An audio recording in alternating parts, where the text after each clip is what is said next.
Hello everyone, and welcome back to another Strategoi video.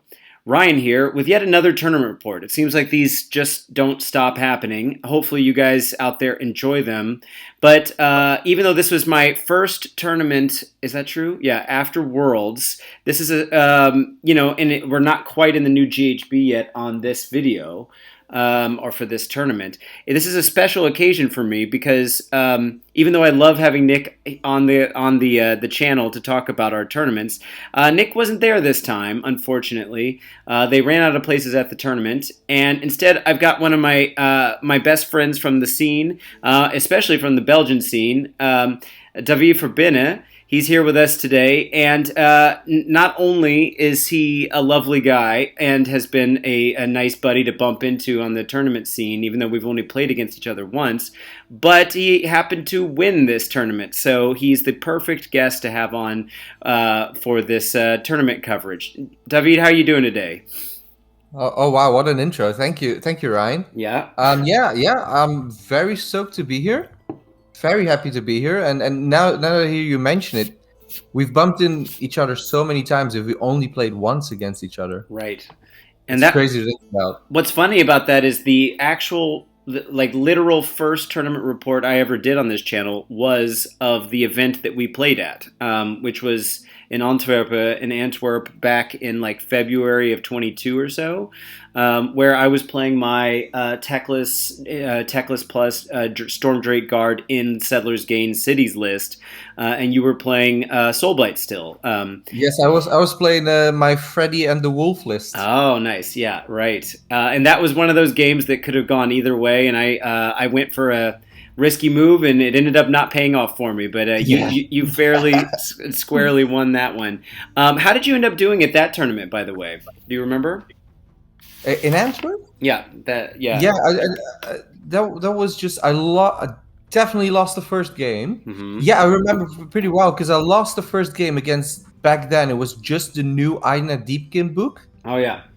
and he just pushed me off the table, and then I came to your table, and I saw all these dragons and Teclis, and I didn't know the army well or these units. I hadn't played against them. By then, I was only playing for a year.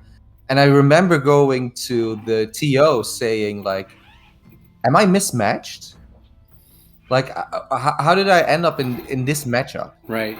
Right. And I remember asking you about it, and you just had a very unfortunate first game. Mm-hmm. Yeah, and then we played that game, and that went crazy. And then the third game, I think I just barely won.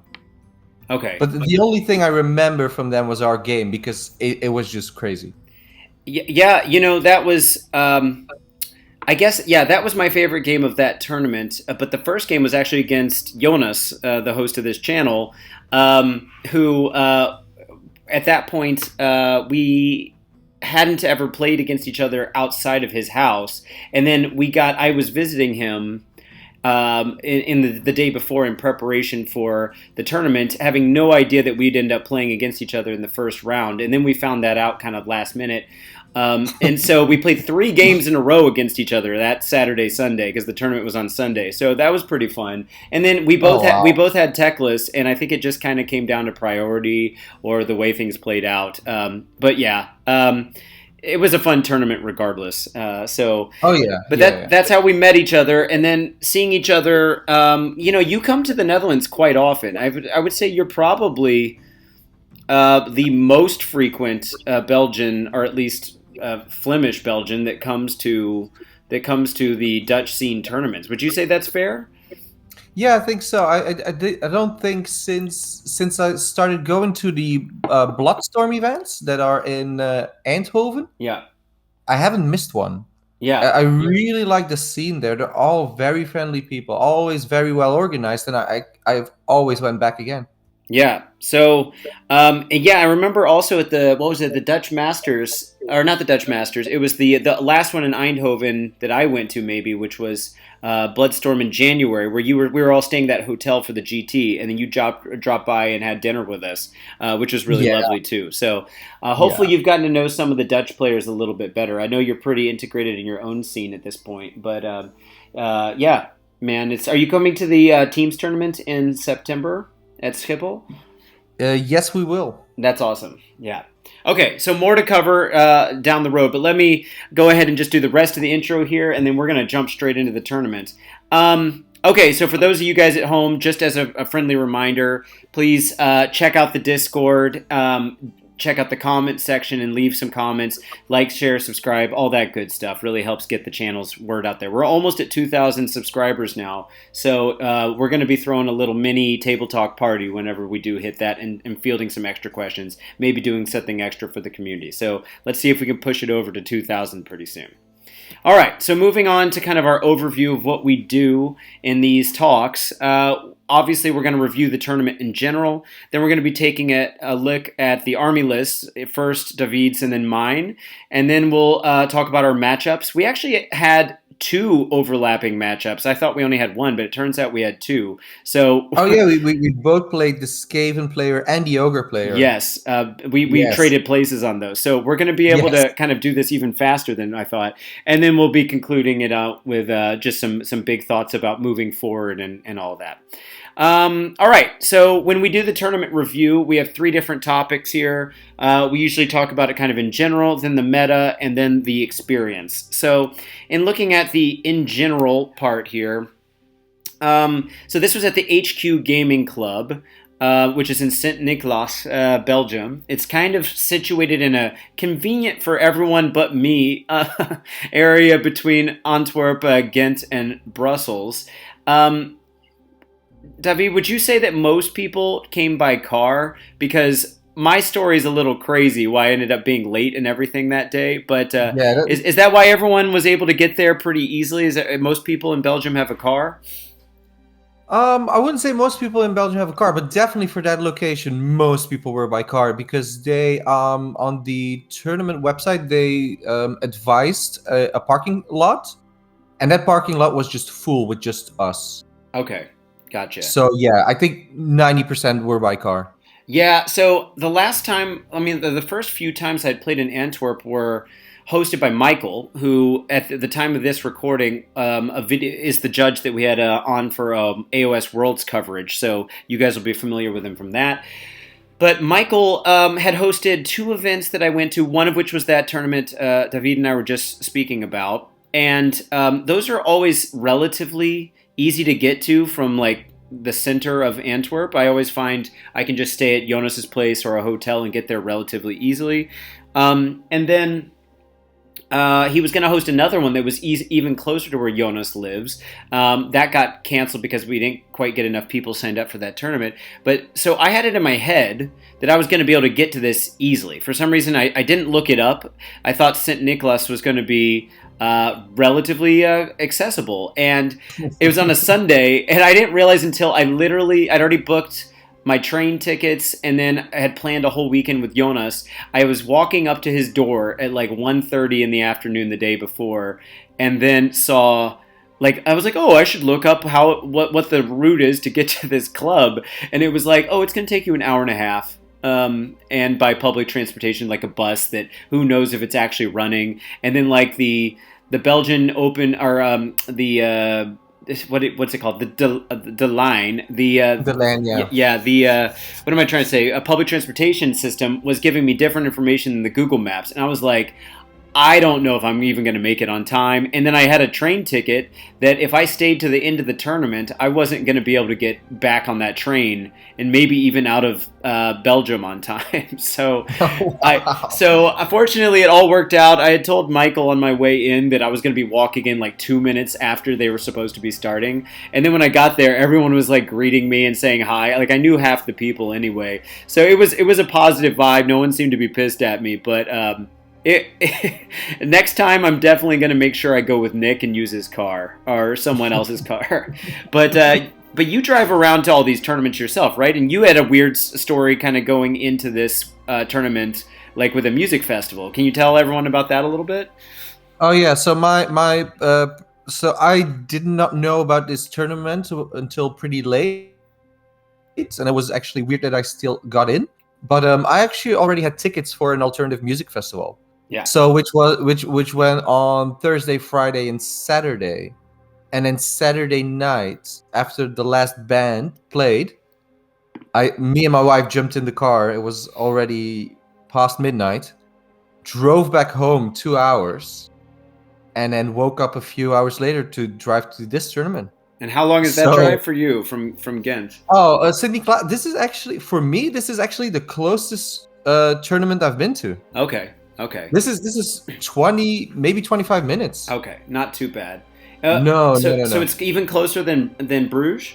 Yeah, Bruges is half an hour. Okay, good to know. Yeah. But you came in kind of, I don't know if you were hungover or if you were just tired, but like you were definitely like, I don't know how today's going to play out. And then it ended up turning out perfectly well for you. So we'll have to pick your brain on what kind of tips everyone should have for going positively into a tournament after some amount of having fun and letting loose. So okay, so the battle plans that we had. This is the last tournament that I'll probably have. Well, I think most anyone out of this group is going to have played in the last GHB. So this will be the season 2 of 22-23. Yeah. But we start with Prize of Gallet, which of course is the one with 5 where you activate them 1 per turn. The second player activates them, and then Position over Power is the one where the side objectives disappear, right? And then in the Battle Round 4, and then Ours for the Taking is the one where the objectives are a little closer to the sides. They're at like 7.5 inches, and you get it's with the home objective and the one in the middle with the Galatian champion. Right, exactly. So max on victory points you can get that per turn is 5, right? You could get 2 for the middle, 2 for the away, 1 for the home, and then plus 2 for the battle tactics. So that one could give you 7 points in total. And in Position over Power, you could get an extra point if one of your GCs is on one of those outside flanking ones. So you could get 6 points, I guess. Yes. So those are the ones we played. I would say in general, all 3 of these battle plans are popular ones. No one's complaining about these, like with them being random. Maybe Position over Power in the sense that you have to be pretty flexible to get out to those outer flanking objectives, and then they disappear and you have to go to the middle, but at least you know it's going to happen, right? Do you feel like these are pretty fair battle plans, and would you say that you've played these pretty often at tournaments in this season? Yeah, and Prize of Galette is a personal favorite. It's just I feel like that is really a battle plan where you don't, there's no auto double turns like in a lot of these plans, and definitely way back when you had a double turn you would just take it, like almost 90% of the times. But with the activation and the control you have to give up.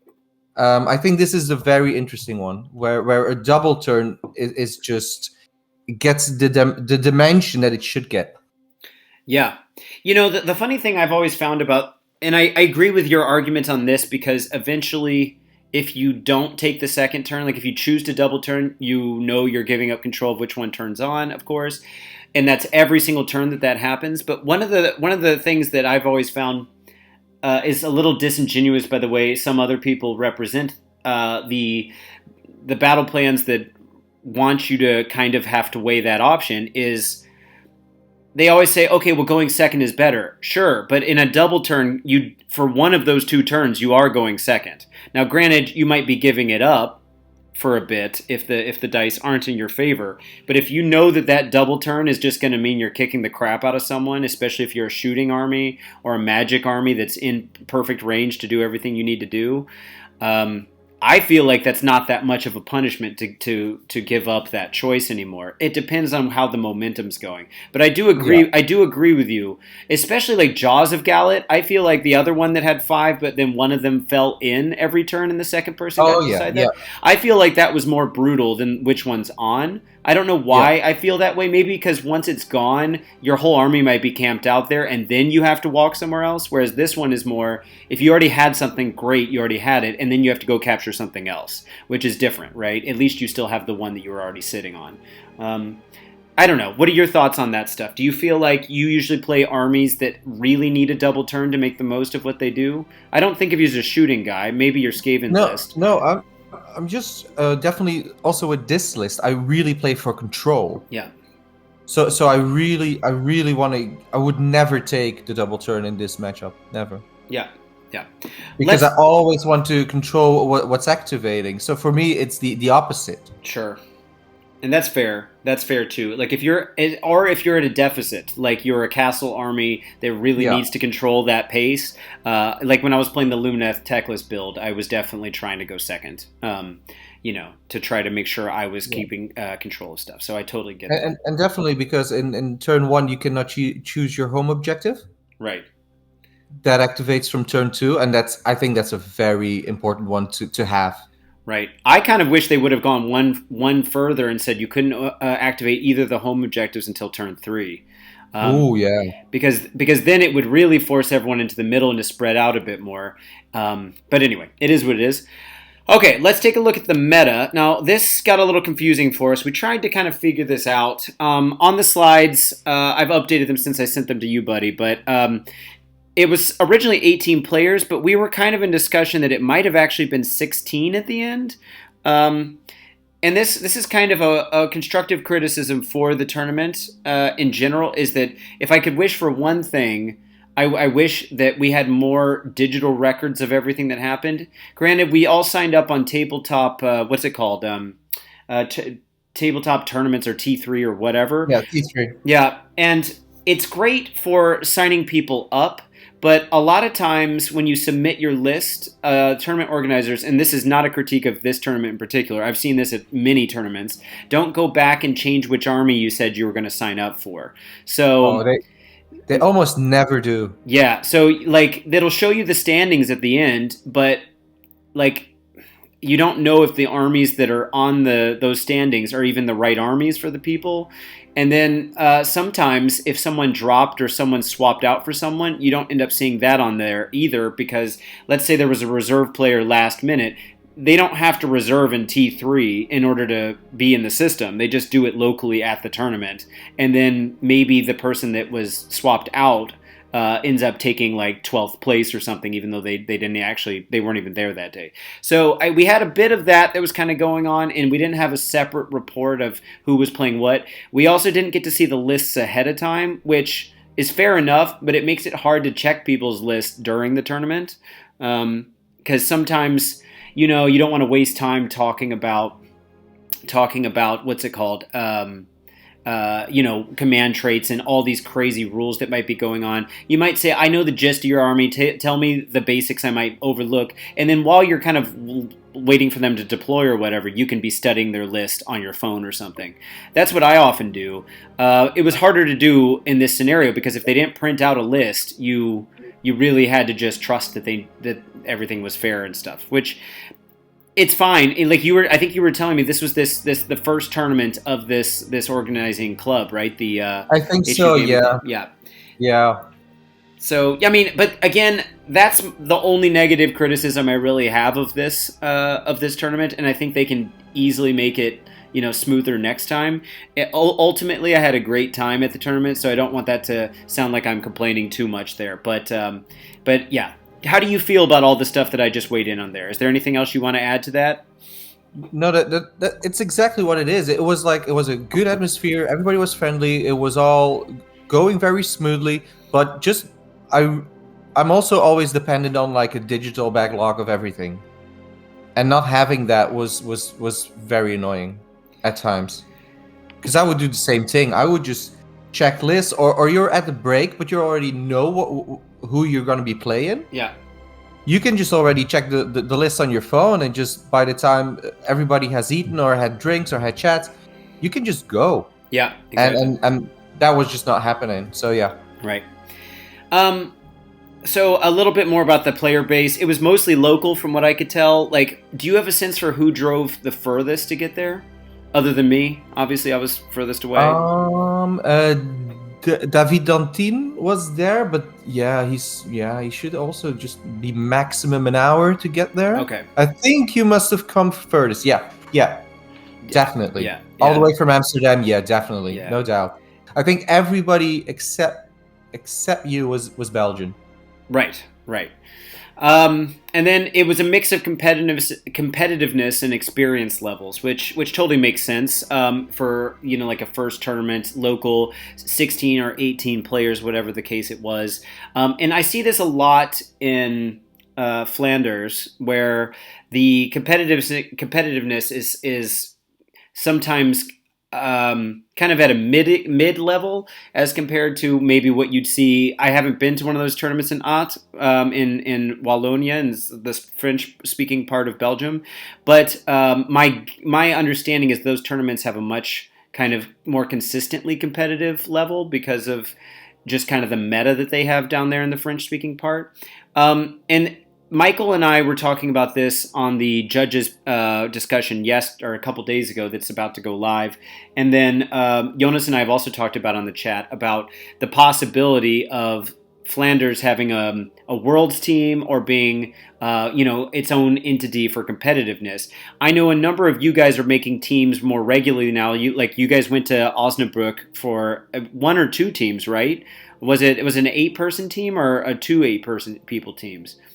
So we had an A team and a B team. Yeah, so we had 2 full teams. Nice. And then you've got at least one team of 5 that's going to the Alliance Open Teams Tournament in September. Do you have any more than just the one? Do you know? No, like the core will be 5. Okay. And also at World's Singles, there were a number of you guys there, and you guys were talking as like you were a team, even though, of course, you were all playing separately. And so I do feel like there is a competitive vibe. I don't know if we had most of the competitive players at this tournament. I know, like the Davy Daves, the whole, all of you Daves that exist in the AOS world tend to be a bit more competitive. And then Lawrence, I don't know if he's been playing as actively lately, but he's always tended to perform pretty well at these tournaments. Who else would you say from the Flemish community is pretty high up there? Steven de Belder, I think, is pretty competitive. Anyone else come to mind? So the club that I'm a member of, that I mostly go and play on Thursday nights, is in Bruges, is the Green Knights. Yeah, you've been to many of the tournaments of the Green Knights. I love those guys. Yeah, they're amazing. So, but definitely, like, we have Davy and Alex, David as well. Like, most of them in the Green Knight are very competitive. Yeah. And veteran players. Like Christoph as well, with his Beast of Chaos, doing very well. Yeah. Dave de Krop, I don't know if we mentioned him. Yes. So yes, Dave de Krop. Alex Tuet with his Nurgle's fly list that he just keeps running and keeps scoring really well with. Yeah, nice. Nick and I have talked about this a number of times on these tournament reports, but we always really love playing in Belgium. Again, we're talking about Flanders. I've never played a tournament in Wallonia yet, but I do plan on it eventually. But you guys are always, it's just such a lovely atmosphere every time I go, and this tournament was no exception here, even though it was a smaller one. It's just lovely people and like a positive, like not taking themselves too seriously vibe, but definitely you can get yourself in some serious competitive games if you can kind of like play on those top tables. So it's always a good time. Do you feel like you have a good time at the Belgian tournaments as well, or is it different being kind of like home territory for you? No, I really enjoy it, and definitely like this tournament as well. It's a club that organizes a tournament. And the veterans come out, but also the new players come out. And you have this great mix. And it's the same thing in the Green Knights. Just there's a tournament, everybody will come out. It won't just be the competitive people that come out. Everybody will show up. Right, yeah. And that makes a great mix and a great vibe. Definitely. Yeah, I mean, I pretty much sign up for everyone. Like, there's a teams tournament in Bruges, actually, in October, and it's going to be Team Strategoi. It'll be me, Jonas, Nick, and then our friend Hank that are going as a team. Oh, really? That would be great. It's a one-day team tournament. And the problem is it's the same day as same weekend as a 2-day teams tournament in Ath, I think. It's similar things, a lot of times people play in these tournaments without talking to each other. Same thing happened with a tournament I was supposed to go to. The last time I was supposed to go to Bruges, I ended up getting sick, as it were, but it was the same weekend as one of the Bloodstorm events, so I was going to have to choose between the two, and I had already committed to Bruges, so that's where I was going to be, but I got sick, so I didn't have to make a choice anyway. But it happens, people don't communicate between the two countries' scenes, or maybe even the same scenes within the same country, so it's no one's fault necessarily, but All right, so the armies that were present.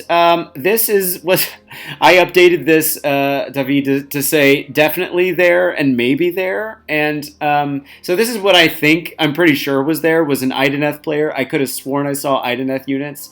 KO. Evidently, there were two KO players. I was definitely one of them. I don't know if I saw the second one, but according to the list, there was a second. Lumineth, I know for a fact, Staven de Belder was playing the rune from Denmark's list. Daughters, I played Rolf Nolpe, his daughter's list. Stormcast, I know that Niklaas played Stormcast. Korn was his good friend Wout. You played him. Slanesh, I didn't know the guy, but I definitely saw a Slanesh army there. And Skaven, Yeah, it was the table right next to me. Okay. Did you know him? Yeah, exactly. No, I didn't know him. Okay. But yeah. Skaven was Arthur that we both played. Soulblight, you were one of them, and you said another David maybe was also playing Soulblight. Yeah, David Dantin. He's a very good French player. Okay. Really good French player. Yeah. Okay, I didn't hear any any English going on that day. Does he speak Dutch as well? Oh yeah, he did. No, he speaks a bit of Dutch as well. But I heard a game of him going on in English as well. Oh, I just didn't hear it the whole time. Yeah. Yeah, he always also comes out to the Green Knight and stuff. He's a very lovely guy. He also goes to all the tournaments in Belgium. Okay. And then Michael van Eekhouten was playing Gits, and then Ogres was at least one Ogres player was our we both played against this guy named Stefan, whose first tournament it was. So I know that those were there, and then evidently there was a Sylvaneth player, a Seraphon player, and an Oric Warclans player. Can you confirm or deny that those three were there? Do you remember seeing them? I remember the Uruk player, I think. Yeah. But yeah. I think I did see Cruel Boys. Yeah. And the second Ogre player was all Iron Guts. Okay. I remember, because I think he played Michael. Yeah. Okay, there was someone that was proxying. Someone had the Vulture from Cruel Boys, but it was like a proxy for something else or remodeled to be something. I was so frazzled by having to catch the train and everything. I didn't get to walk around and really appreciate the armies that were there as much as I would have liked. So it was a full conversion army of Ogre, but it was all teamed pirates.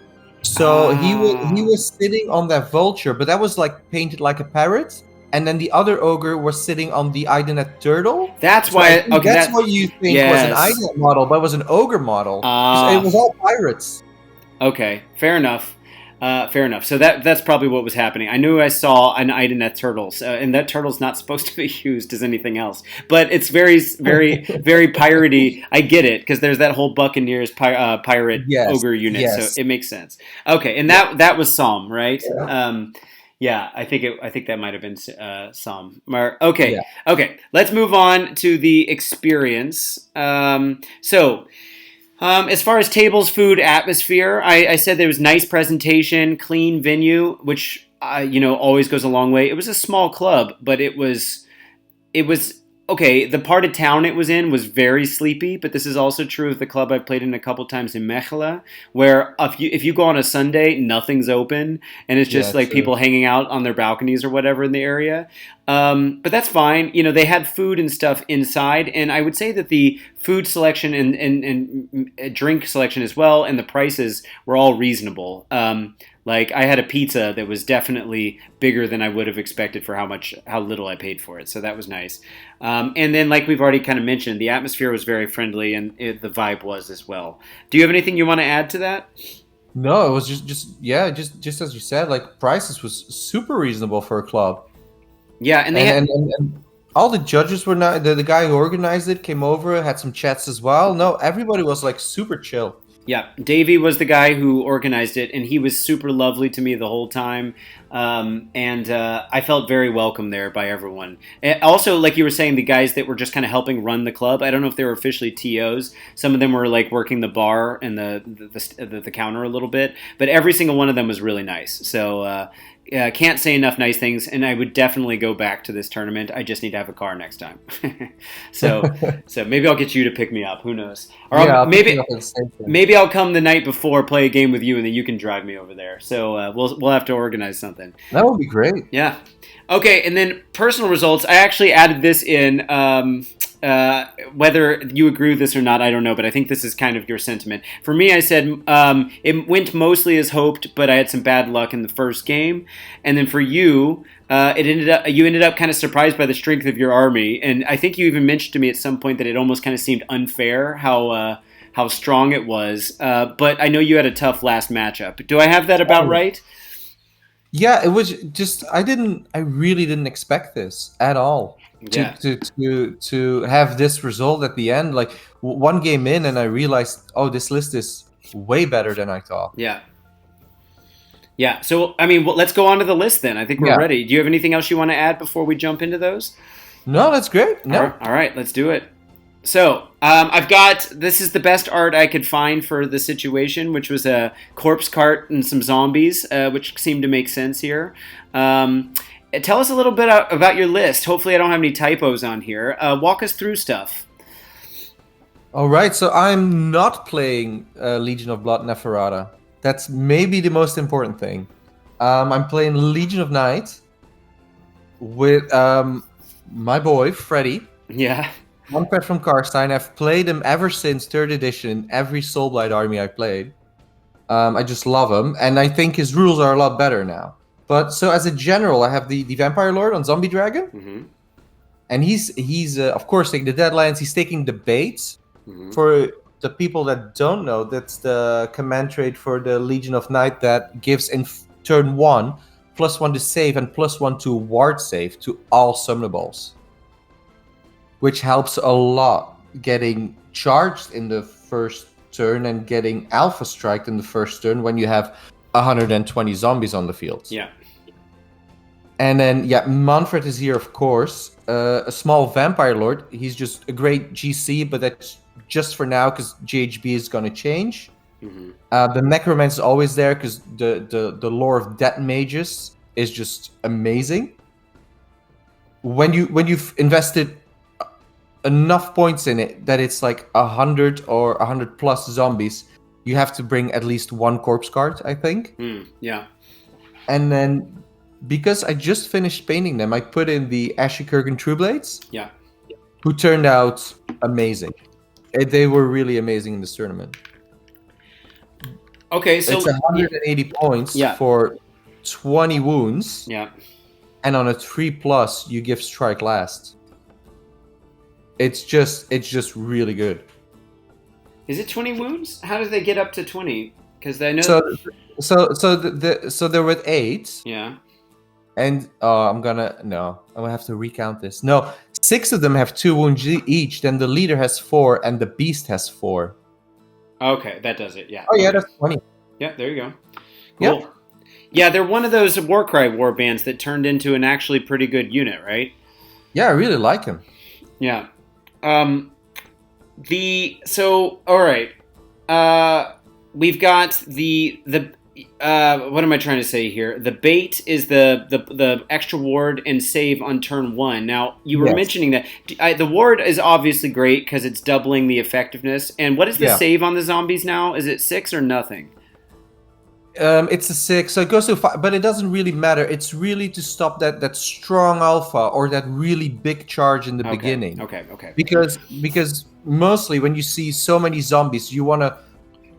Well, I always try to put myself in the position of the enemy. I would like to start on them early. Yeah. Just get into it. It's a lot of bodies, and you got to work through them. And then having that, especially that ward save, that 5-up ward save on all of them in turn 1. Yeah. Stops a lot of that damage. Definitely when I faced up against, we'll go into that later, faced up against that ogre player. Yeah. So what is Legion of Night giving you? Because I always think of Legion of Night as being, the bats and kind of like the maneuverability and the deep strike, but they lost some of that stuff from the 2nd edition book, right? Like, what's Legion of Night bringing to the table for your army? Well, Legion of Night used to be very uninteresting, and you would just take Manfred in Virkos because he was way better. Yeah. But now with the rules changed, Legion of Night really is the Legion of Manfred. It's really a trickster army. Yeah. So this is now going to give you, you can countercharge So when in the charge phase, when an enemy charges one of your units, you can pick another Legion of Night unit within 12 inches and make a charge move. Okay. Yeah. So you can because you have so many small units and so many zombies on the field, you can just it's a game of tag. You're trying to tag as many units as you can. Right. And that's And then all the units in your army, or only specific keywords can do that? no, actually every Legion of Night unit. Just once per turn. Okay. Once per turn. But of course Manfred is in this list. And Manfred, when he redeploys, he can say I'm going to use my redeploy as a charge, and he charges then in the enemy's movement phase. Yeah. Okay. And then what about the? So that's the Swift. Is that the Swift form rule? Is that what Swift that? form, Yeah. Swift form is just amazing. It's as a heroic action, I can pick a Legion of Night vampire hero that is not in combat. Yeah. And I can just teleport him anywhere on the field outside of 9 inches. So that's his old teleport. Yeah. Yeah, it's actually the old Manfred rule, but now it's for any vampire lord. Right. Okay. And so, of course, you've got 3 of them. No, 2 of them. And well, if I guess Manfred counts as a vampire lord too, yeah, 3 or of a vampire hero. Yeah. And the True Blades can't use it because it has to be a heroic action, so it's on a hero. It's only for heroes. Yeah. So maybe the big question. So, like, first off, I don't know if you know, but we did like 4 hours worth of coverage of the Soulblight book. But it's been a minute since I've had to really deal with it because I was ignoring the army for Worlds because people weren't bringing it to Worlds. Yeah. One of the big changes was that zombies no longer have the zombie pile-in. That was given to direwolves. Do you feel like Legion of Night, their ability to do this charge kind of makes up for that a little bit and helps you get those zombies in to give them a little of their mobility back? Yeah, it does. It does. It gives everything in this army a chance to get in, and that's what you want to do. Definitely with zombies, you just want to tag as many enemy units as you can. Definitely in combat. Yeah. Tell us about the spells that you've got going on here. I know what Spirit Gale is. For those that don't know, it's the board-wide mortal wounds that can do 2 mortal wounds to every unit if you roll high enough. Everyone's like kind of terrified of that spell. Did you ever get it to go off and do the big damage?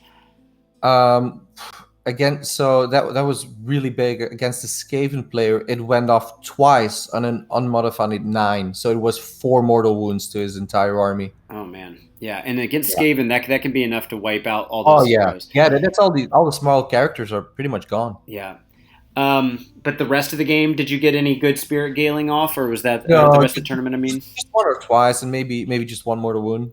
Right. So. Then what about Vile Transference and Waste Away, Prison of Grief? Yeah, I think Vile Transference is a pretty big one. I see a lot of people on Vampire Lords going for the Flaming Weapon, and I think you already have so much damage now on a Vampire Lord on Zombie Dragon. It's just not good. While this one, so the Vampire Lord on Zombie Dragon, he's already so strong, and most of the time, your enemy will send another big thing to kill your big thing. And if they cannot do it, this spell within 9 inches allows you to roll an amount of dice, the same as their wounds characteristic. On every 5+ they take a mortal wound. Yeah. So for example, against an ogre cow, that's 18 dice or 17 dice you roll. Every 5+ is a mortal wound. And if you cast it on an unmodified 9, it's on a 4+. Yeah, that's strong. And you heal the damage you do as well. And that's on top of the hunger, of course. So yes, yeah. and then you do the hunger in melee. So I think I would always take this over. What I see a lot is the Flaming Weapon. Yeah. Okay. And then Manfred, of course, is benefiting from his like once per phase ignoring a wound that he takes. So he's kind of a little tankier too. His Waste Away spell. What's the deal with that one? It's the -2 wound. Okay, like a debuff against units attacking him, or yeah. Okay. It takes 1 wound and 1 damage, I think, but I just mostly take it for the -2 wound. But you will definitely see most of the time his War Scroll spell, which is still the Wind of Death, which is can be a big mortal wound bomb. Okay. So when we're talking about Monfred, I like the way I always was played against him. Like the way people ran him was that he would turn on that old command ability he used to have that was a bubble that was making your army a lot better.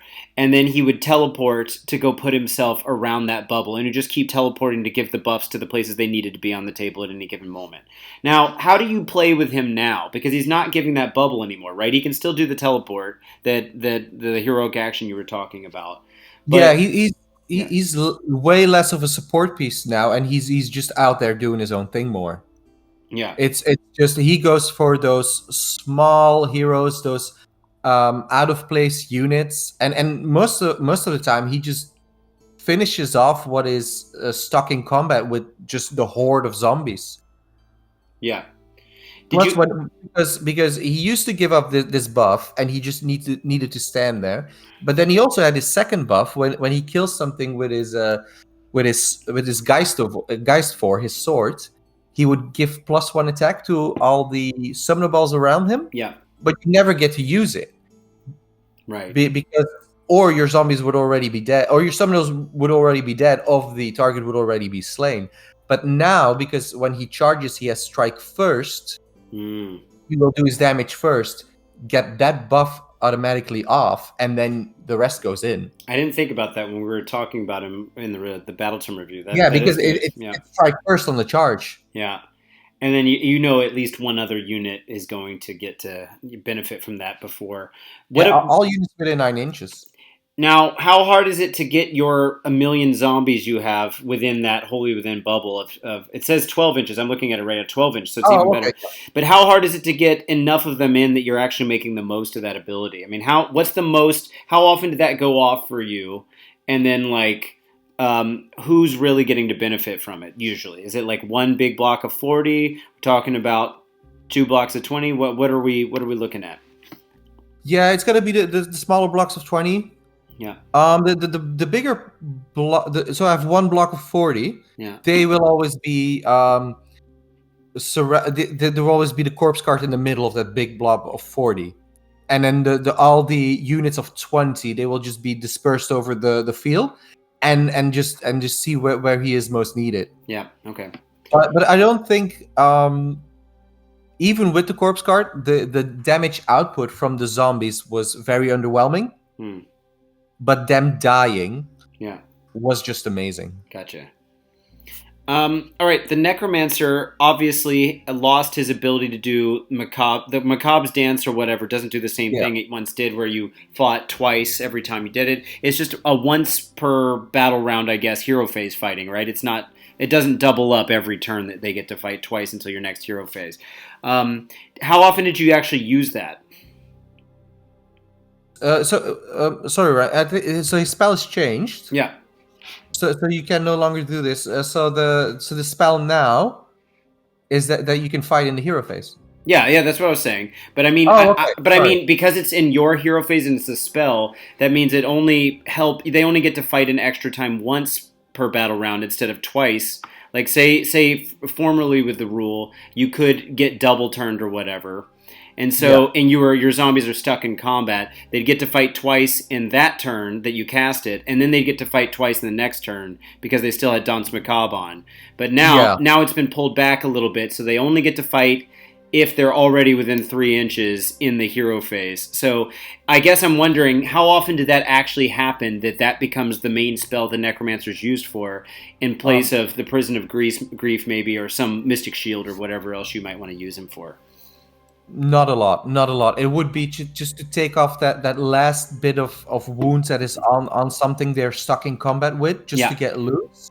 But definitely the Prison of Grief was the most cost. Okay, and tell us about that one. I forget which one that one is. So it's also a strike lost. So I have 2 strike losts in this army. Okay. It's a strike lost, but it's also on a very short range. It should be 12 inches. But on an unmodified 9, it becomes 24 inches. Oh, gotcha. Yeah. Okay. So then if that's depending if that spell goes off, the unit targeted buy this might now be a good target for your Vampire Lord on Zombie Dragon. Yeah. Do you find that variable range that you don't know what it is until you've rolled is kind of weird? Because, I mean, I imagine there's a player out there that needs to make a Hail Mary, and there's a unit that's outside of 12 but within 24 that they need this to go on. And they know, and there's nothing within 12 that they really want to target. So you might just roll and throw away that one spell that the Necromancer has just to hope that you roll high enough to get a 24-inch range. Is that really something that you have to worry about, or do you usually find that you have something you like, that like a juicy target within 12? Well, most of the time he's gonna be there with the corpse card with the big block of 40. Yeah. And what I found in all 4 games, there's always some enemy unit stuck in that big blob. Yeah, okay, that's fair. And that will get Prison of Grief. If I then get it on an unmodified 9, then it might get more interesting to choose something else. But this is always for the unit that is already stuck in the blob. Right. Okay, the last big question I've got. Well, you got your grand strategy. That might be worth talking about. Remind us what Lust for Domination is. Lust for Domination is that you have to control more grave sites than your opponent. Oh, okay. That one seems relatively fair, except for the fact that you're always bringing back zombies around grave sites. Yeah. So then you kind of are more likely to be controlling them than someone else is. Now, I'm assuming grave sites, control of a grave site is maintained within 3 inches like terrain is, and not like objectives are. Is that true, or do you know how they've ruled that? I've always discussed it with my opponent, and we've always played it just like terrain. Okay, I figured it probably leaned towards terrain, but technically they're not physical objects. They're points on a battlefield, like an objective. And so I assume that 3 inches is fair, and which means you can't walk away from it. You can't like control it and then walk away from it. You've got to still be within 3 inches of it at the end of the turn, which is how the FAQ for terrain control was worded relatively recently, a few months ago. Did that ever become a problem for you getting your grand strategy, or did you just have so many bodies on the table that it was easy? It has always worked, except in the last game. Okay, well, I'm looking forward to hear about that one. Yeah. Last question I have for you is the Eskurgan True Blades. I know that they have some extra things that they do against monsters. Is that right? They've got some like extra debuff. Yeah. Did that ever come up? Obviously, you were playing ogres, and they've got some monsters. Did you ever? Yeah, it did come up. So they got stuck in combat with one of the big cows from the ogres. Yeah. So giving his general strike last and -1 to hit and wound against them made them very resilient. Okay. So it's a 20 wound unit on a 4-up save and a 6-up ward, and -1 to hit, -1 to wound. Yeah, it stayed there for, I think he had to. He couldn't take them off in one turn. He needed 2 turns to get out of there, and he was stuck. Right. And they've got the hunger too, so they can heal a little bit. Though they can heal up. Yeah, if you take the wounds off the right unit, you can heal them back. Right. Of course, the 6 small ones only have 2 wounds, but the leader and the wolf thing has 4. Yeah, and that's such great models too. They just look amazing. Oh yeah. All right. Is there anything else you want to add? You had two drops for Battle Regiment here. You were 10 points under max. For total wounds, I wrote that it's 182 plus, because as we all know, you're not only working with 182. There's a really good chance a lot of this stuff is coming back. So how much of your stuff did you bring back? Did it feel oppressively strong? If in the beginning it felt really like just the old book, but then when it works on the end of your opponent's movement phase, then it's very destructive. Right. Yeah. Like they lose objectives, they lose battle tactics. It is really at its strongest then. Like so strong that when I found out in my first game, in my second game, I didn't. If I knew I had zombies to bring back, I wouldn't try it on my turn. I would only try it on his turn because it would disrupt plans. Right. You know, I don't know if you're aware of this, but Soulblight is my #1 army that I've played against. I want to say something like 20% of my games I've ever played have been played against Soulblight, out of like 260. And I always feel like Soulblight is just an uphill battle no matter how I'm playing it. I've gotten lucky sometimes, but I definitely have a losing record against the army. And what I've learned to do is to just not kill whole units. Like, let them get down, especially Graveguard. Let them get down to like 1 or 2 models and just get out of there. And try not to fight them so that they can't be bringing it back for those tactical reasons you're talking about there. Now, the question I have for you is, do you see people playing against you in that kind of preventative way so that they don't have to worry about their battle tactics like you were mentioning? Or if you, and when they do that, if you do see that, do you intentionally let the unit die to, say, Battle Shock just so that you know you can bring it back and have the flexibility to bring it back later? When I don't have a unit in reserve, I will always let it run away. Okay. I will never do Inspiring Presence. I always want one that is dead so I can bring it back. Sure. Always. That's because it's a mechanic of your army. If you don't have dead units, you have a mechanic less. Right. So you always want a dead unit. That's why I don't like big blocks of zombies, because I definitely want to die early. Right. I know we talked about movement trays, but something else that I consider something that would be really good if more players would do in games. I don't know what your take is on this, but let's say you're playing against someone at a really competitive tournament. You don't know who they are. You haven't built necessarily a bond of trust with them, and they've got 4 identical units of 20 Deadwalker zombies, right? Keeping track of which one they've brought back and which one they haven't. Like, when you're doing this, do you have a way to kind of notate which ones are gone forever? I mean, to help your opponent keep track of all of it? Because I'm sure they're probably not radically differently painted, right? Like, yeah. So all my zombies are painted exactly the same. Yeah. But I have color coded them by rims. Okay. So the big block of 40 is the black rim, then 20 is the green rim, the purple rim, the red rim, and so on. And then I just I can easily keep it besides me or on a paper or whatever, and just go by color what has been used and what hasn't been used. Yeah. Okay. I mean, but you get also kind of what I'm saying too is like sometimes if you this is something I feel like not enough people do in the game, and I'm trying to be better about myself, is like if a unit has a once per game thing, and this isn't once per game thing if we're being honest about it, it's just not worded necessarily that way, but it's really easy for someone to not know, like they just trust. They say, like, for example, in my KO list we're about to talk about, each of the Arcanaut Admirals can do a once per game extra rend in the shooting phase on one Skyfarer's unit. I never use tokens. What I really should do is put a token next to them at the beginning of the game and say, this means they've still got this ability to use, and then if I use it, I take it off the table, and then they can't use it anymore. I feel like that's really clear, and sometimes I should be better about doing that. And there are definitely death armies that are leaning into the hordes and hordes of guys, and you're like, I guess, one of them, but you're such a lovely guy that I don't think anyone would ever doubt that you did it right.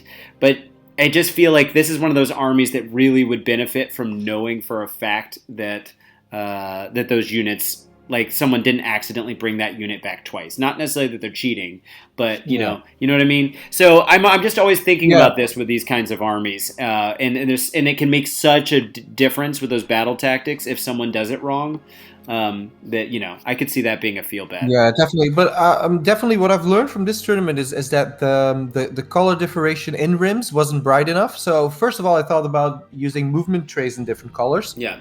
But then I've seen this video somewhere on YouTube about never use movement trays because you play worse, and the whole idea behind it, and I thought it made sense. So I did all the rims, but.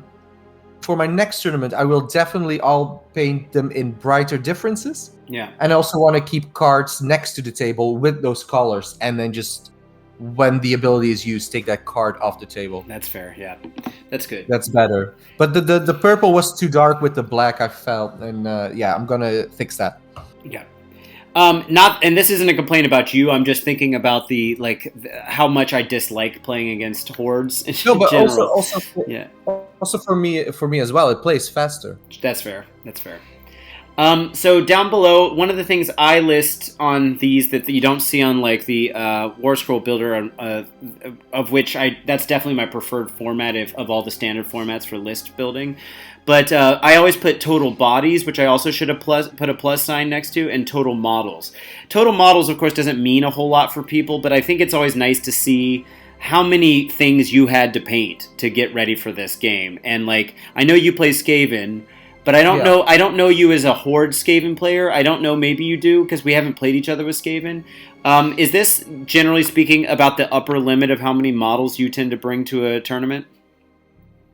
This is definitely my largest army, but I always pick armies with way too many models. A funny fact: at the beginning of the week of the tournament, I still had to paint 40 zombies. Oh, nice. Well, at least they paint kind of fast, though, right? They do paint fast, but yeah, I also have a Skaven army. But the book doesn't lean into horde armies, which is strange because Skaven is a horde army. Right. And then I'm also building a Zinch army with a lot of horror. So yeah, I always pick something up with a lot of models. Right. Nice. Yeah, hordes are like my anathema. I just don't like moving that much stuff around, and everyone knows me. I'm not a big painter, so having to paint more stuff just feels like homework. But and then yeah, the bodies thing. The reason I like to mention that is that's how many bodies you have for controlling objectives. So. So you've got two big guys that are counting as 5, and then all these other dudes. So and then the corpse cart counts as 2. That's an easy one to miss. So I always total this stuff up to just kind of see how much board presence you have in terms of objective control, which of course a horde army has a lot by implication. Yeah. And then last point is at the top there. I included your Discord handle if you feel like having random people. We have some Soulblight people in the Discord already. So if you want to field some questions, maybe people can reach you that way if you feel okay with that. So if not, I can just delete this part from the interview. But yeah, no, that's great, and I go by the same name on Instagram where I'm a lot more responsive, I think. So yeah, there we go. All right, so let's move on to my list. I'll try to go through this one quickly. I haven't quite gotten to use my full melee KO list at a tournament to speak of. I was originally planning on taking this to Worlds, took it to Serbia to train with the team, and then we kind of, I decided, they gave me the freedom to choose, but I really felt like we needed the Lumineth counter for Worlds, and in retrospect, between the Lumineth list I did end up bringing and the KO list I would have brought, which is this one, or a version of this, that also isn't the meta list. This isn't the Thunderers list, as you see here. I think this one might have had a slight edge, but I think it also would have been matchup dependent. David, have you played against the melee version of KO, or have you even played against new KO at all? I seem to always just miss them. The last KO was even in the. Yeah, I did, but it was the previous GHB already. Okay, it's been that long. Yeah. Okay. So I guess you don't have any first-hand experience with the new melee and the way that the melee build and/or the way the army works now. It's a little different. No, I just have a David in the club, and he also plays the shooting version. So no. Okay. So I'll happy to hear from you. Sure. I just was curious if because a lot of people haven't come across my version of the list, which is it kind of writes itself. It's not like I got super techie on it. The big difference here with this version of the list than what I used to play with it is that this is a high drops version of the list, which I kind of just wanted to test out what it's like if I go all in on enhancements and stuff, because at least in a world setting, I was never able to get this lower than 2 drops because there's 2 frigates. So the idea was, in Worlds, you're pretty much, like, if you're 2 drops, there's a really good chance you're getting out-dropped. So why not just lean into it and have some fun? So I wanted to see how that would play out at this tournament with mixed results. But so for people that don't know, the basic gist is you bring 2 frigates for the melee build. Each frigate can hold 12 guys. You load up each of those boats with relatively symmetrical setups. You give the boats as much flexibility to move around as possible. Now keep in mind that the new version of KO lost the free teleport out of combat stuff. It's a lot harder to do that kind of shenanigan anymore. But the boats got faster, they don't bracket with regards to their speed, and they do lots of mortal wounds, these frigates do, when they fly over things, and when they have impact hits. They're basically equivalent to ogre impact hits, in a sense. Kind of like an averaged out version of that. Plus, in my sub-faction, Barak Zone, all of my balloon boys, well, everyone that isn't a boat, gets +1 to hit and +1 to wound on turns that they made a charge. But here's the big thing, is that you've got all these really good melee guys inside a boat. When the boat charges, at least a frigate charges, they all get to step out wholly within 3 inches of the boat, and at least one model from each unit has to be within 3 inches of an opponent's unit, so they have to be in combat. And then they all get to strike first, everyone that stepped out, which means you've got basically, point for point, better than Fulminator's worth units. So, like, for example, one unit of 6 Sky Wardens, of which I had 1 in each boat, has 19 attacks on 2s, -1, 2. And that's, that's without having to blow all out attack, right? And they're also striking first. Plus, they had to be set up within 3 inches of the boat, plus get a 3-inch pile-in, plus they have a 2-inch range. So they effectively have an 8-inch threat range on the charge. And keep in mind, that's also after your boat maybe did some flyover bomb damage. You did your shooting phase damage, which these guys don't have shitty weapons. That group of 6 guys is shooting on 18 shots, 3s, -1, 1.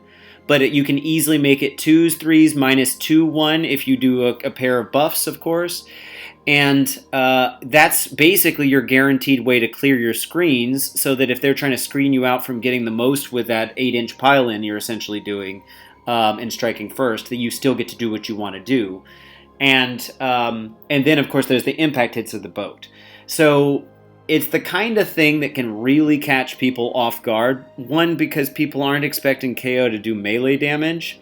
It's gotten buffed to hell if you play this kind of list. And they're not expecting KO to want to be right in front of your nose, as they tend to be now. A lot of the ranges on the shooting attacks got cut down. So even in the Thunderers build, the longest range weapon that the Thunderers have is 18 inches. And that's not for the whole unit. So you really have to be within 12 inches to be getting the most of it. So KO really plays a little bit more honestly now. I know that people complain about the Thunderers build. I don't really like playing that build myself because it feels a little too on brand, and there wasn't enough creativity allowed for me to, like, wiggle room for me to make it my own. But this list really does. I need to make the most of it. I really do need to get in combat with you. And if I can't wipe you out on that charge, I'm looking at a pretty rough next turn. But this is a good example of me always playing for that double turn as well, that kind of we were referring to earlier, because what I want to do to be able to reload the boats and sort of reload the gun, if you will, is I want to have all the guys step back in the boat, have the boat go do another flyover, another charge, and another strike first with that whole unit, rinse and repeat. If I can get a double turn's worth of doing that, no one's on the table anymore. I've tabled plenty of people playing this army, even after I lose a whole boat's worth of guys. So it's something a lot of people aren't familiar with. Do you have any questions about any of the dynamics there? I can go into the details of all the extras that are on these guys, but before we do that, David, do you have any kind of comments or questions about anything? Not really, but just hearing you explain this list, I don't understand why I see it more. This sounds really fun. It's super fun, and I feel like people can't really complain about it as much because it's not a 40k army. It's more of a melee army that just happens to be good at shooting and not the other way around. Which it feels, honestly, it's the most melee army I've ever played, which is weird because no one thinks of KO that way. But it slaps really hard, and it's got kind of an ogre's vibe to it because it looks like I've just got 2 models on the table. And then all of a sudden, once I make that successful charge, 12 guys step out of each boat. So if 2 boats are going on one objective, all of a sudden you've got 2 boats plus 24 guys all surrounding. That objective's mine now, and I probably have deleted whatever was on that objective to begin with. So in a sense, it kind of does play like ogres, where ogres count as more models on objectives. It's kind of weird. As far as the rest of the stuff that's kind of in the list, it's a bunch of movement shenanigans stuff. For who's in each boat, I've got an admiral in each boat. One of them is more defensive, and the other one's just kind of the regular guy. But one of the boats is more built to defend my guys, so that if you kill the boat, the guys still get to step out and don't die, so long as they can be wholly within 3 of where the boat was.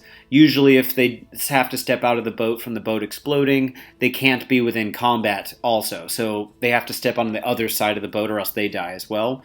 So that's what the prudency shoots do. And then the other boat has 2 inches of extra movement, so he's moving 16 inches. A combination of like the article, amendment, and footnote that I have basically gives me 2 extra inches on each of the boats, so that's putting one boat at 14 inches, one at 16. And then the amendment gives me once per turn 2d6 run instead of 1d6 run.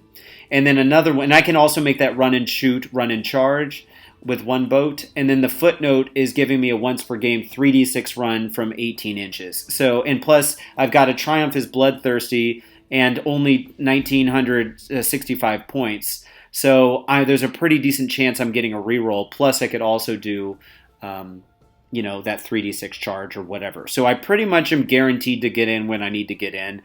And there's some other like niche-y things here, but the engine riggers on the list are also healing the boats. They're also pretty good in combat. They've got higher rend but less range, and they also have higher rend shots that they're shooting out. So this one, I took Galician sharpshooters for the first time. It didn't really do a whole lot for me. And I would say the extra mount trait I took with the Warlord was nice. The extra artifact I never really got to use, but it's this thing on the Injured Master that lets me do an infinite amount of wounds once per game, as long as I don't roll any 1s. So you just keep rolling until you roll a 1 or until the unit's dead. Statistically, it comes out to 6 mortal wounds on average, but it could be definitely more, definitely less. So yeah, that's kind of the long and short of it. Do you anticipate seeing this list ever at a tournament anytime soon, David? Yeah, I don't know anybody who plays this melee version, but I would love to play it. It looks really cool. I'd say playing against your Soulblight list, like I have to be able to rinse and repeat enough, and the problem is you just keep bringing that stuff back and would end up tying me up. I think you would have the upper hand on this build. Yeah, this would not be a good matchup. Definitely because as you were saying, like you do a lot of impact damage, but then it must come from the melee strike. Yeah. So for every zombie you're going to kill on a 5+, you're going to take a mortal wound, which will be brutal. Yeah. And my guys only have 2 wounds apiece, the bulk of my troops. So and no ward save. Right. Yeah, this is definitely a sensitive towards army. Like if Spirit Gale goes off a couple times, there's a good chance I'm losing most of my heroes. I've got 6 GCs in this list, which is why I had Deazars have more GCs at the end of the game than someone else. Yeah. But I think against you I probably would have lost. So I guess I should be lucky I didn't have to play you at this tournament. Speaking of which, let's go on to the actual matchups.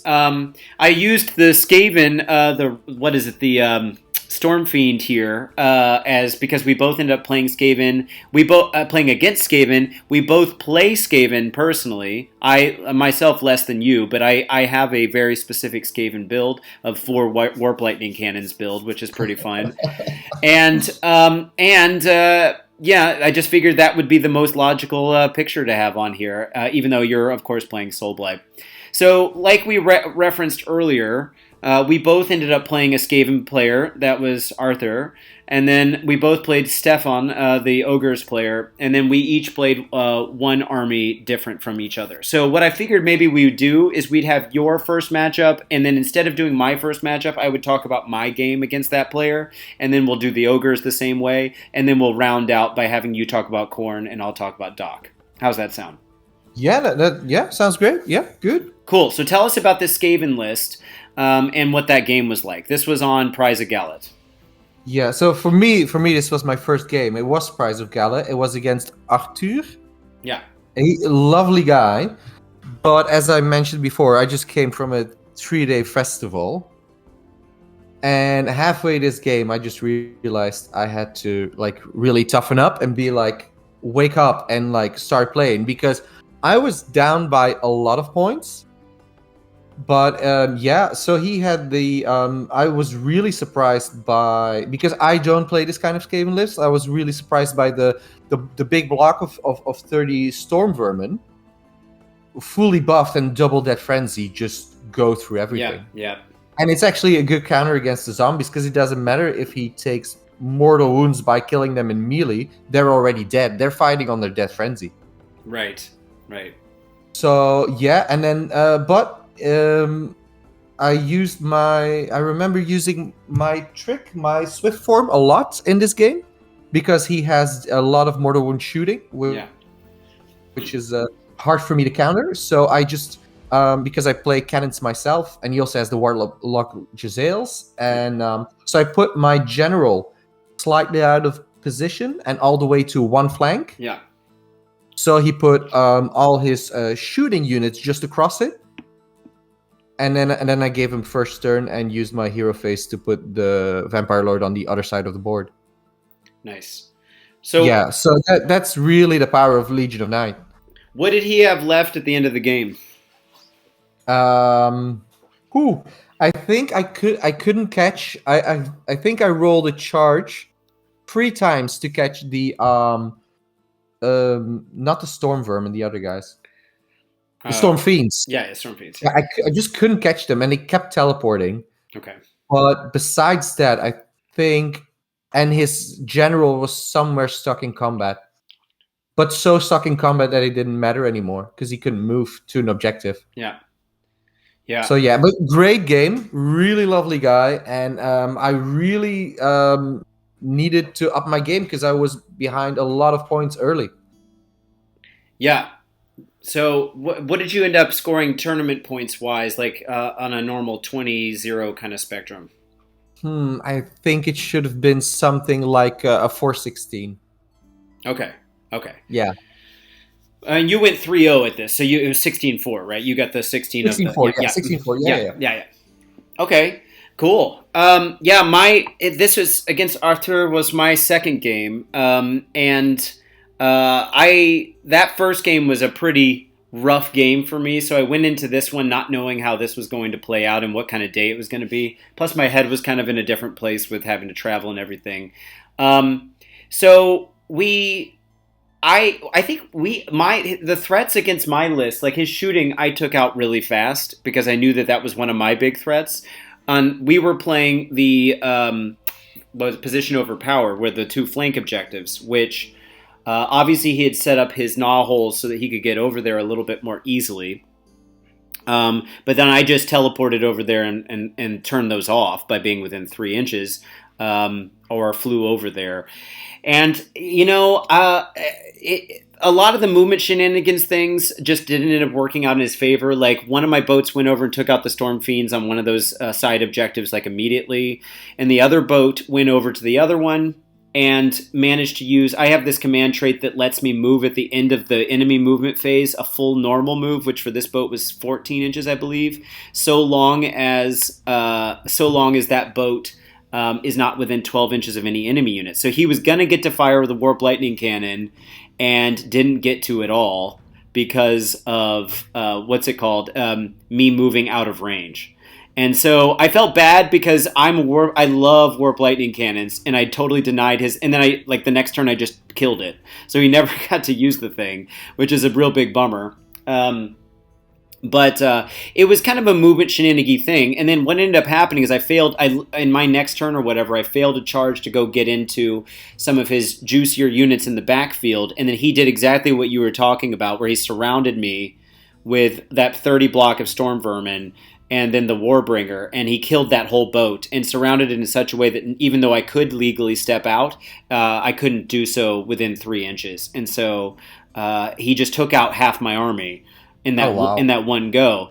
But the way the game ended up playing, It ended up playing out where I just had a points advantage the whole time, and then at the end of the game, I had 2 units, which were both GCs, if I'm not mistaken, and he had 1 unit, which was a GC. That was all that was left standing at the end of the game. So it was one of those things that, like, he definitely got his kill points worth of stuff by taking out a shit ton of my guys. But points wise, I just ended up, I think it was a 17-3 at the end. So, but it's always nice to play against Skaven, and I always like meeting new people at the club, and so I'm looking forward to getting to hang out with Arthur again next time. So that was that game. Why don't you tell us about the first game what was my first game, but it was your second game with Stefan's Ogres. Yeah, so ogres. When I saw it was ogres, for me this is a bit of a dream matchup because besides, okay, he has the charge impact from the because he has 3 big cows in this list. Right. But after that happens, everything has to come from melee. So it's gonna kick back so many mortal wounds. Yeah. He's gonna kill himself trying to kill me. Right. And it just happened. Like he took off. He charges in a cow, takes off a block of zombies, 20, like it's nothing, but it kicks back 9 mortal wounds.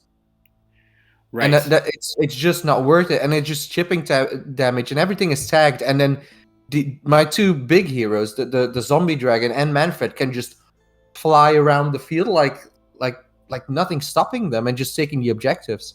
And then Manfred's ability came into place in a very devastating way when he was. He had his 3 big cows pushed into all of my zombies, and I teleported Manfred all the way to the back to take the back objective. And he was trying to bring back his Mournfang to take back that objective. Yeah. But he moved within 8 inches to then have an easier charge. I re-explained him the rule of Manfred, but he still said, "Yeah, I want to do this." So I used Manfred's special redeploy. Yeah. And charged them. Yeah.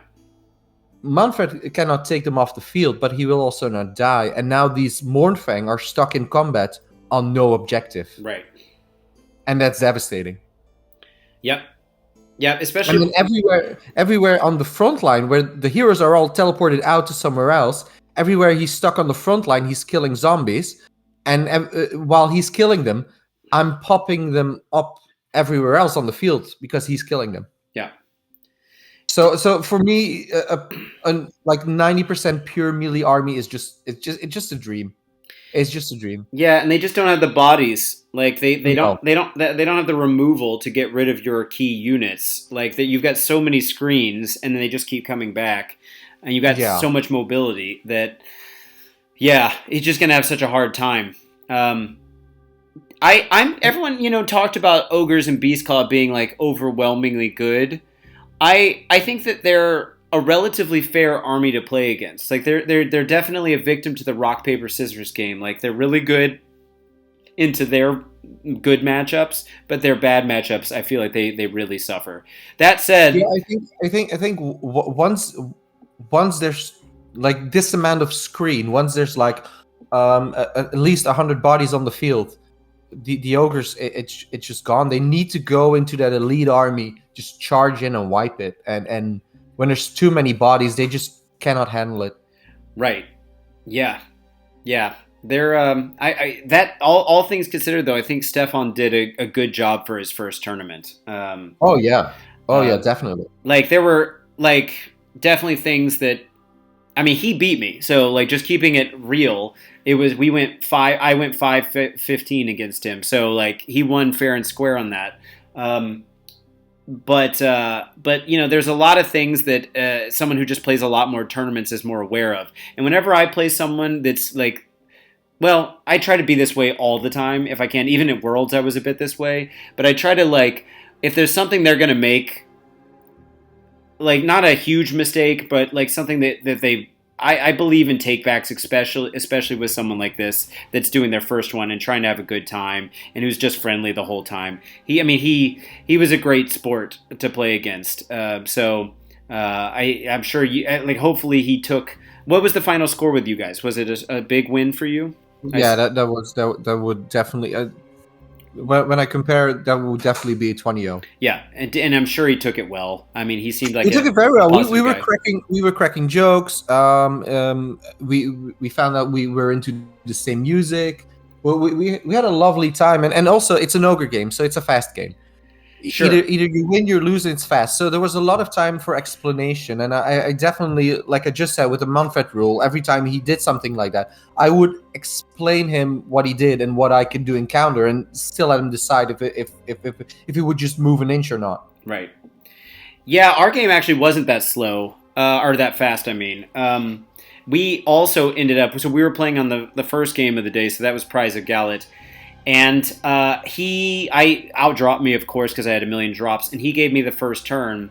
I went to one of the flanks and tried to take out his like regular battle line cow, and I failed both of my charges. I had two 9-inch charges to make. One was with a 3d6 once per game with rerolls, and the other one was a 2d6 with rerolls. And I failed four, so two attempts with each boat.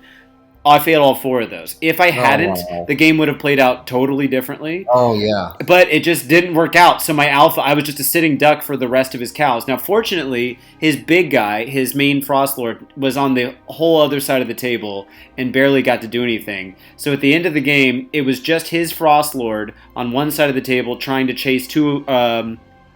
Was it two of my GCs? Yes, I had two guys on the field still running away, and my dwarves get to use that. One of them's using an auto run every turn, and the other one's using the 2d6 run. So they were fast for dwarves, and they were just going to go grab objectives. I was able to scrape by 5 points, even though he basically tabled me. But I kind of almost tabled him too. I mean, like he had one model. Granted, Frostlord is his most expensive model. Yeah. But it was a fun game. And I know, like, a lot of people get salty about the luck stuff. I am glad we play a game that has some variability to it. And if I see that something doesn't go in my way, instead of me getting salty, in my head, it's like in another version of reality, in the multiverse, I won that game. And so, like, I don't feel like it's my fault. It's just how it played out, and that's what Warhammer is. And if you can't walk away from a game having, like, a positive experience with someone, then what are you playing for? That's a whole 3-something hours of your life you just threw away to be like salty about something. So I had a great time, and he's a lovely guy, and I was glad to be his first opponent at a tournament, and you got to be a second. So hopefully he got to play against only lovely people that day. Okay, so let's go on to the last round. This is the one with not position over power. What is ours for the taking? Is that what it's called? Yeah, with a home objective. Yeah, exactly. So you played against Vault's Blades of Khorne army. This seemed to be I looked at the list, you shared it with me, a very mortals heavy list, right? Like I know he was in the sub-faction that got the strike first if he rolled an 8+ or whatever on the charge. And I know you told me this game was like super, super tense. Like it could have gone either way. Like give us the layout here.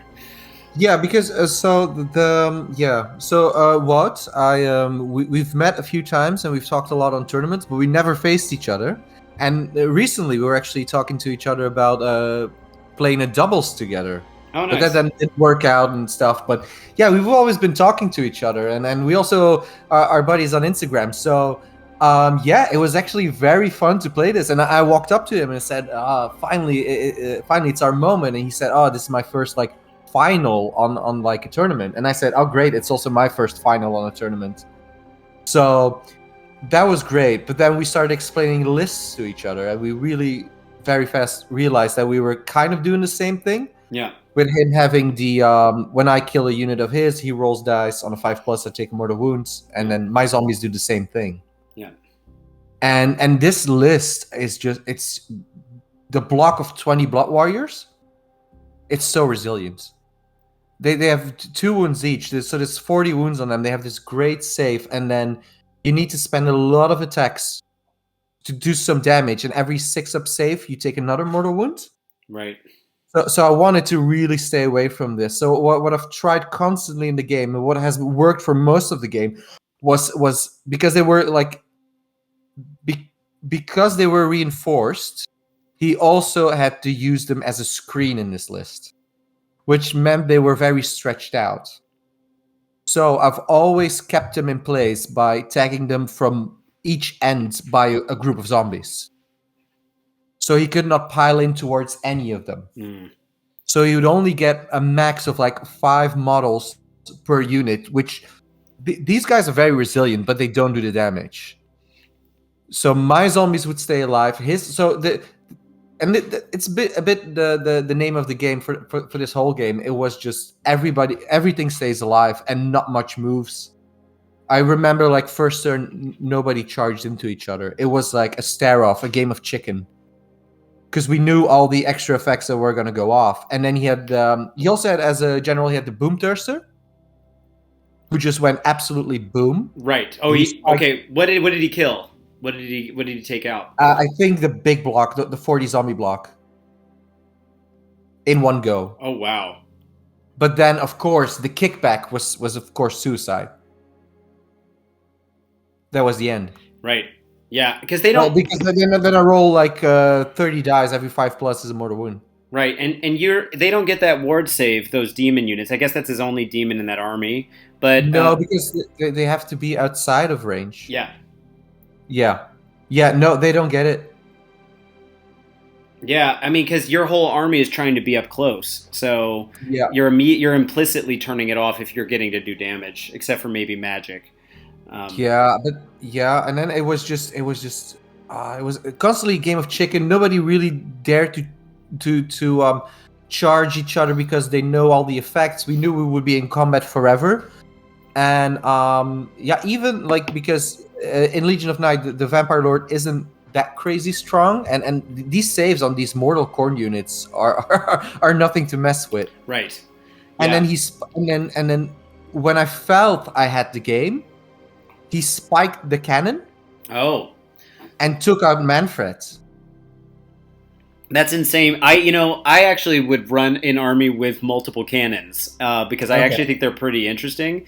It's interesting to hear that he actually did something with it. I was thinking it was just my Johnny, like my Timmy side of me wanting to do that. But he spiked the dice and he shot off Manfred, and that was very bad for me. But then and then he lost a battle tactic by just.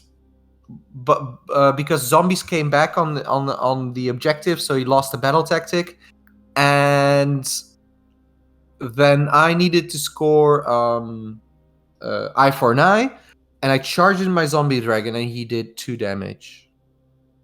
Okay. That was the worst damage ever for a zombie dragon. So then I also lost 2 points. So until turn 3, we were like exactly the same in points, and then because I remember winning the game by 1 point. Plus, I have all these amazing buffs, and I have this mortal wound bomb, and the whole game, the only thing I cost was a mystic shield because I did not want to feed him blood points. Sure. Because with all my summonables that I want to die to be able to bring back in on all these, I also didn't want to do that. Like in the other games, I just throw zombies in your face in the hope they die. But in this game, with the blood points, I couldn't do it. And then I have, I think, 6 spells, and I would only cost a mystic shield. Sure. So yeah. Speaking of blood type points, what did he end up using them for? The extra movement. Okay, just the extra movement. Just the extra movement to block spawn points for the zombies. Okay, that's fair. So I would. He can save them up for something else and to summon stuff. And you also have that spell that hammer comes down and it's a lot of mortal wounds. I was a bit afraid that he would save up for those kind of things on Manfred and on the zombie dragon, but he constantly used it for like extra movement bits to be able to keep control of objectives and block all my spawning. Yeah. Which was actually a clever thing to do. So what was if you only won by 1 point, did you get like a 12-8 or how was it scored at this tournament? Do you remember? I have no idea. I remember our score on the paper was 1 point. Right. So, yeah. And I've seen now on T3 that I have 59 points for the tournament, but I also don't know what that resembles. Yeah, they gave at this tournament they gave 5 extra points if you won. So Yeah, usually with the 20, we have a 20-0 system, but yeah, they were so if you won 20-0, you actually went 25-0, which kind of helps push winners. It helps even out the people who won by less, if you think about it that way. I guess yeah. maybe. And people who I don't know. I'd have to think through that a little bit, but I think there's a good reason for it. But it definitely skews things a bit, then in a way that Yeah, I'm not used to. it felt a bit weird for Watt, my opponent. Of course, he didn't care at all, but still. So he played the final against me, Yeah, losing by technically 1 point, yeah, but that made him sixth place. right. Which is interesting And that, because that felt that felt a bit weird. yeah. I mean, what it depends on what his points were up to that point in the tournament, right? Yeah, of course. Yeah, yeah. So But still. did he go 2-1 then? And were you the only 3-0 out of everyone, or do you know what Psalm had? I have to check with David. I think he also went 3-0 with his Legion of Blood list. Okay, if that's true though, he got third place from what I see here, which means Psalm must have gotten a 3-0 too, which is that's a lot of 3-0s for only 18 people. Okay, yeah. So Yeah, no, that's not possible.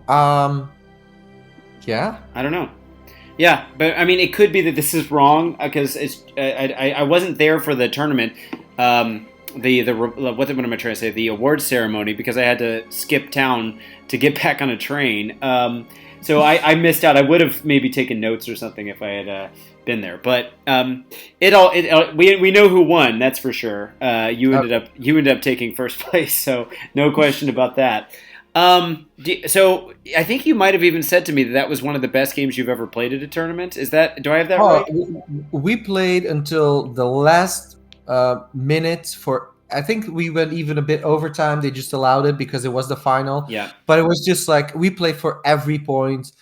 Crazy stuff was constantly happening. Also, the counter charging came into place a few times, which changed the game then again. And him spiking dice left and right, spiking the cannon changed the game again. So this was tense. This was tense, like for more than 3 hours. This was really tense. Gotcha. Yeah, I've played against him before at a doubles tournament in Mechelen with Nick when we were running FEC. He was running FEC and I was running Stormcast. It was him and Nicholas. I think that's the tournament that we were discussing of teaming up.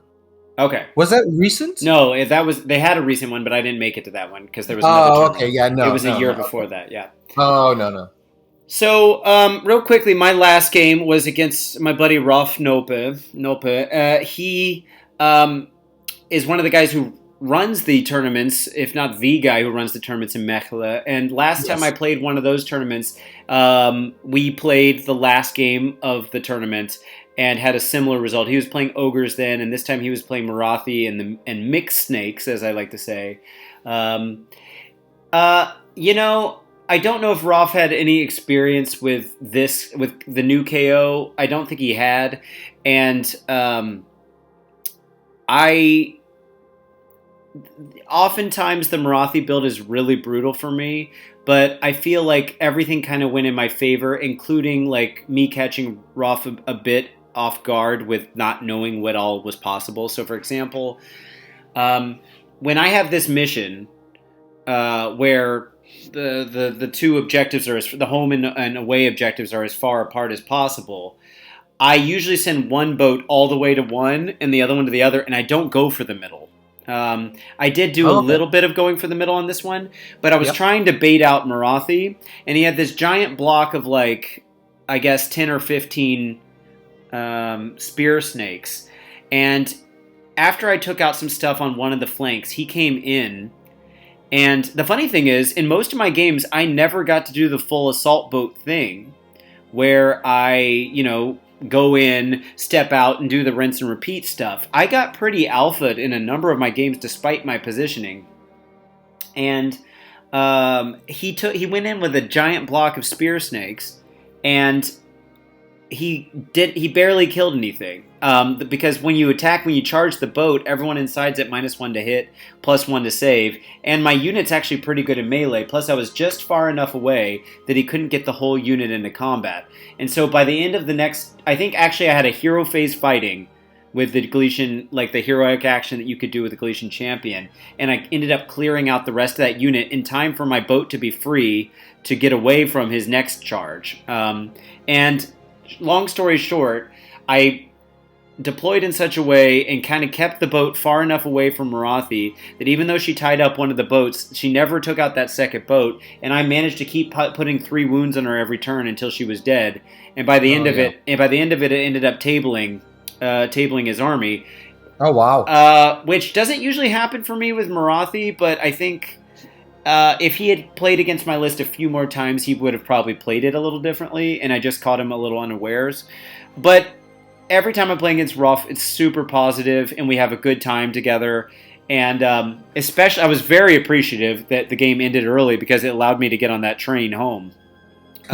So it played out decently, and I got to say goodbye to everyone. I came around to your table in the middle of your stressful game. I sensed that something was up because you guys are both super sweet guys. You were both okay, bye, Ryan. but it was still a lovely way to round out the tournament. And I always have such a good time playing against the people at these Belgian events. Let me go on to the next slide here. Just talking about in conclusion. So we've already said that you won the whole thing. What kind of prize did you get? I know that everyone got some amount of a prize. I think I got like a €10 gift certificate to GW that's actually waiting for me somewhere. I think Michael's got it because I had to run. What did you end up getting? I ended up getting also a gift voucher for GW. Yeah. How much did it? Was it the same amount, or did you get the big money? I had €30. Nice. That's nice. €30. Yeah, I think the prices also show that it's like a tight gaming club. Like not saving up for like the big winners, but spreading it out. So because everybody got a prize. Yeah, that's lovely. So it was very nice. And it's kind of like your price of admission is actually functionally less at the end of the day, which is kind of nice. Especially considering I came from a long ways away, relatively speaking. But what about Best Painted? I think I've got that listed here. That was from I think it was the Stormcast. I'm seeing someone, David Yellow Blaster, Best Painted. I have no idea, but that definitely wasn't Niklaas. Or could that have been the second ogre army with all the conversions and stuff? Yeah, I'm not sure. Yeah, I didn't know him personally, and I wasn't there for the ceremony. But obviously, you're not expected to remember these things. I should have asked more questions before we did this. But I took 5th place for what it's worth with my 20-0 I got at the end, 17-3 on a different game, and then 5-15. I think if that first turn of that first game had gone better, I think I could have podiumed. I don't know what everyone else, their scores were looking like at the top tables, but I think I definitely would have at least been competing with my buddy Stephen, who was playing the Danish Lumineth list. He's such a lovely guy. He placed 4th right before me. So and then 2nd from what I see here was Sam, and then David, your Soulblight compatriot that was there. Yes, was 3rd from what I see. But yeah, it was a lovely event and super nice. Everyone that was there was super friendly. Definitely would go back. Definitely would recommend it. And despite the little constructive criticism about the digitalization of everything, that's an easy enough thing to remedy. So I have every reason to think that next time that won't be something I'll even be commenting on. What are some future goals for you for your list and or what you want to be playing? Are you sticking with Soulblight for a while? Are you gonna are you thinking an upcoming FAQ might change your mind on some things? Do you have some other lists you want to try out, other armies? What's kind of on the table for you?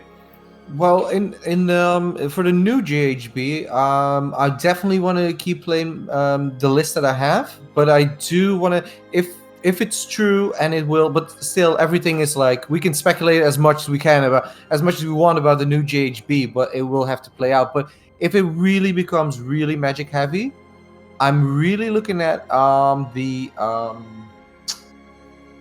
an ally. I would take the Banshees, Freddy and the Banshees.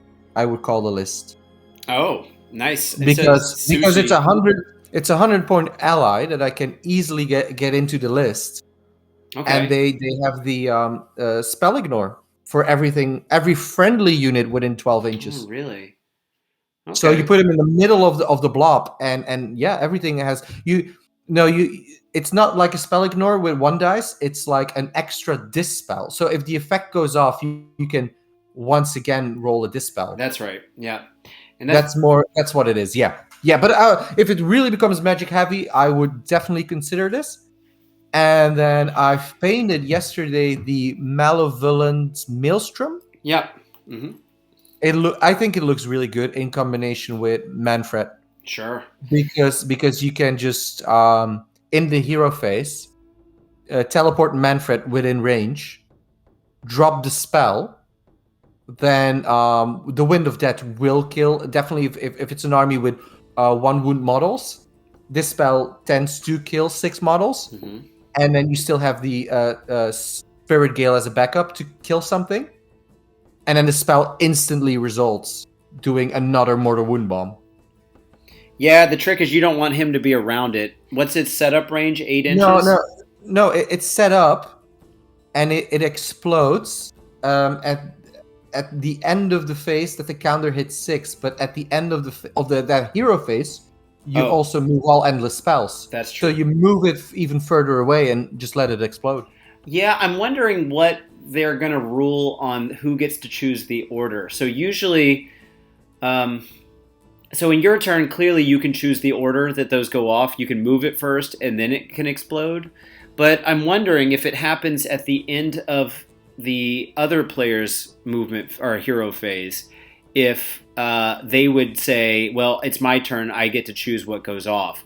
I don't know if that's... I think I've heard people say that it's all of their things have to go off first and then all of your stuff. And I don't know who we consider it to be their thing. I guess you're the controlling player.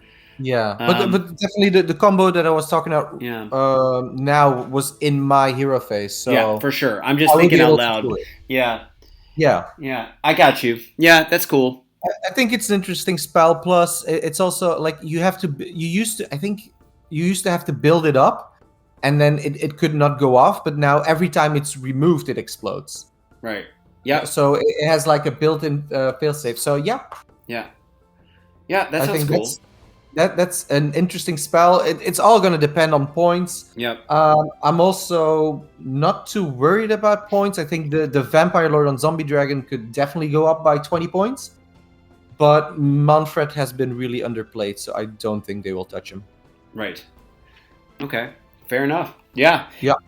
For myself, I've got a tournament coming up real soon here in the Netherlands that Tom's hosting. It's an invitational that's a smaller. It's a GT, but it's a smaller thing. And we're still waiting to hear from points. It's a week and a half away.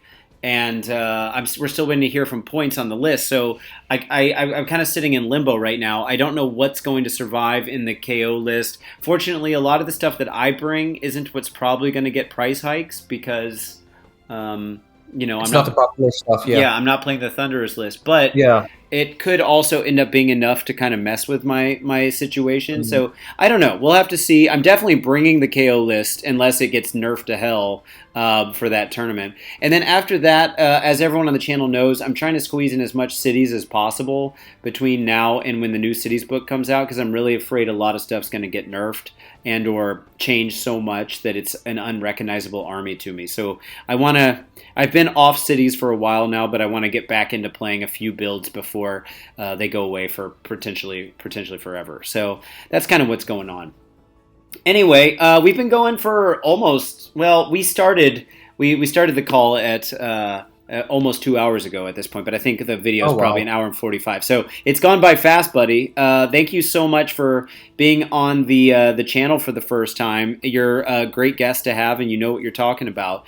And I always like to have someone that's done well with a list talking about their stuff instead of just my opinion about everything I talk about all the time. So thank you for being here. Do you have any closing remarks or any shout outs where people can find you, any stuff like that? Yeah, first of all, Ryan, really thanks for having me. Yeah. I know we've been buddies, but it's really cool to finally be a part of this. It's been really a nice experience for me. Awesome. Yeah. For the people in Belgium, be active. Come to your clubs. Go to the Green Knight. There's a great around this one in Sint Niklaas. There's a great community, but it was also a lot of people of Mechelen and Antwerp. Yeah.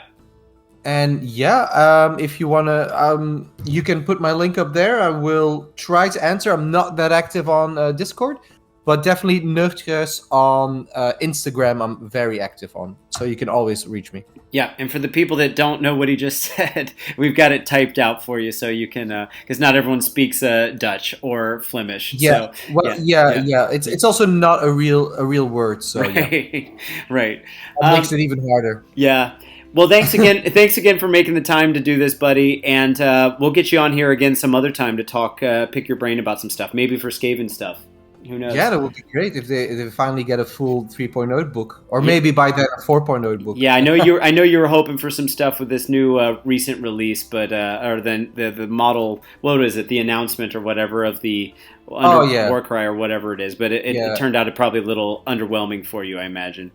Very, very underwhelming. Yeah. Oh well. And that whole Bell of Doom thing or whatever that they had hinting at, it had nothing to do with the bell. Unfortunately, I guess It's so sad. It really used to be my favorite war scroll in the whole book. Yeah. Well, hopefully sometime soon. And here's hoping that what's it called? The Doom Wheels also become Battleline. I would love that. But anyway, all right, guys. So I'm going to go and close this out here. As always, thank you so much for watching. Please feel free to like, share, and subscribe. Let us know what you thought of David's contributions here in the comment section or in the Discord. And keep the conversation going, guys. But until next time, as always, Ryan out.